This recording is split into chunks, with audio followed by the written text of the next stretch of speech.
Stock specific મારે ચર્ચા કરવી છે સ્વિગી અને ઝોમેટોની.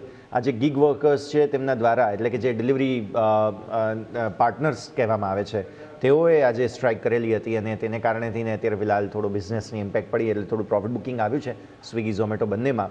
પણ એવા અપડેટ્સ પણ પછી એમણે સોશિયલ મીડિયા પર આપેલા છે કે બધા ઓપરેશન્સ નોર્મલ છે અને કંઈ બહુ વધારે કંઈ અસર કારોબારને જોવા મળેલી નથી. આવી પરિસ્થિતિમાં આ બંને સ્ટોક્સમાં જે પ્રોફિટ બુકિંગ આવ્યું છે તેને કઈ રીતે જોઈએ, સ્વિગી અને ઝોમેટો એટલે કે એટર્નલ? દીપક સર, તમને રહેશે આ સવાલ. આપણો શો ચાલુ થયો ત્યારે જ મેં ડિલિવરી મંગાવીને ટાઈમસર આવી ગઈ છે.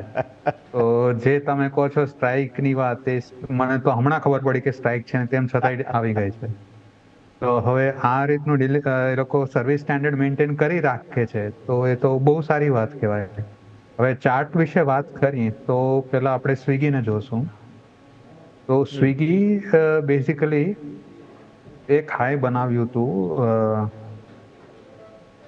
અરાઉન્ડ 420, 420નું હાઈ બનાવ્યું હતું અને પછી પ્રોફિટ બુકિંગ આવ્યું છે, રાઈટ. અને હવે નેક્સ્ટ સપોર્ટ અરાઉન્ડ 380ની આસપાસ છે. અને જે આ ડિપ આવ્યું છે ત્યારે ખાસ વોલ્યુમ્સ નથી, એટલે વેચવાવાળા લોકો વધારે છે નહીં. તો આ મારા ખ્યાલથી ખાલી પ્રોફિટ બુકિંગ ચાલી રહ્યું છે અને 380ની આસપાસ પાછું બાઇંગ આવી શકે છે. તો આ સ્વિગી થયું. હવે ઇટરનલ જોઈએ આપણે, કારણ કે ઇટરનલ અત્યારે એઝ અ કંપની આની નીડની વાત કરીએ તો ઇટરનલ ને સ્વિગી, બ્લિંકિટ ને ઇન્સ્ટામાર્ટના કારણે આ લોકોએ એક ઇન્ટ્રિન્સિક નીડ ક્રિએટ કરી નાખી છે કે ઘરે ચીઝ બટર બી મંગાવવું હોય તો આપણે બ્લિંકિટ કરીએ કે ઇન્સ્ટામાર્ટ કરીએ. અત્યારે એ પરિસ્થિતિ છે. તો ઇટરનલ બી અત્યારે એક એમને બહુ પહેલા અરાઉન્ડ જુલાઈ 21 જુલાઈ 2025 અને 22 જુલાઈ 2025 વખતે એક ગેપ ક્રિએટ કર્યો હતો, ગેપ અપ ક્રિએટ કર્યો હતો, જેની રેન્જ હતી 275 અને 290. અત્યારે એ ગેપના સપોર્ટ પર જ છે, રાઈટ. તો જ્યાં સુધી 275 ના જાય ત્યાં સુધી મને આમાં કાંઈ ચિંતા કરવાનો વિષય લાગતો નથી.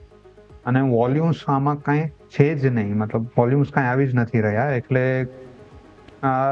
નાનું મોટું સેલિંગ થાય રાખે છે, બીજું કાંઈ છે નહીં.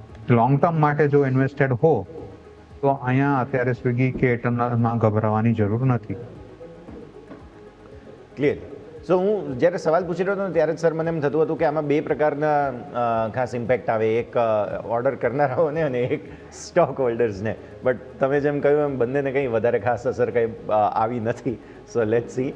આ એક સંકેત છે જેને ધ્યાન પર રાખીશું.